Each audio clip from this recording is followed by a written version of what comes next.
সেলিম ভাই, আপনি জানেন যে এর মধ্যে ইরানে কয়েক দফা হামলার ঘটনা ঘটেছে, পাশাপাশি ইরানও পাল্টা হামলার ঘটনা ঘটিয়েছে। তো সেই জায়গায় পাল্টাপাল্টি যে হামলা চলছে, এখন কি মোটা দাগে বলা যায় যে দুই দেশের মধ্যে ইসরায়েল ইরান যুদ্ধ শুরু হয়েছে? বিষয়টা কি এমন?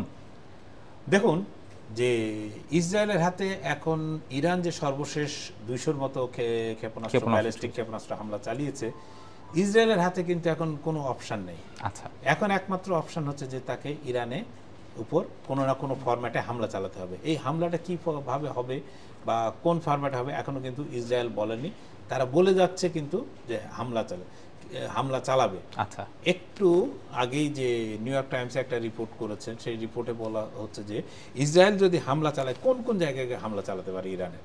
আচ্ছা, প্রথম আগে মনে রাখতে হবে যে ইরানের মতো কিন্তু ইসরায়েলের হাতেও আপনার দূরপাল্লার ব্যালিস্টিক মিসাইল আছে, যেটা 1000 থেকে 1500 মাইলের মধ্যে থাকলেই মানে ইসরায়েল থেকে আপনার পুরো ইরান কাভার করে যায়, তার পাল্লার মধ্যে চলে আসে।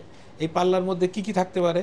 তেল উৎপাদন কেন্দ্র, তারপরে আপনার তেল শোধনাগার, আপনার সামরিক ঘাঁটি যেটাকে আমরা ক্যান্টনমেন্ট বলি বা সামরিক ঘাঁটি, সর্বশেষ হচ্ছে পারমাণবিক কেন্দ্র বা যেগুলো অ্যাটমিক পাওয়ার বা অ্যাটমিক সেন্টার বলি যদি, যে পারমাণবিক স্থাপনা। এই পারমাণবিক স্থাপনার ব্যাপারে কিন্তু বাইডেন খুব জোরালোভাবে আপত্তি জানিয়েছেন যে পারমাণবিক স্থাপনায় তুমি হামলা চালাতে পারবে না।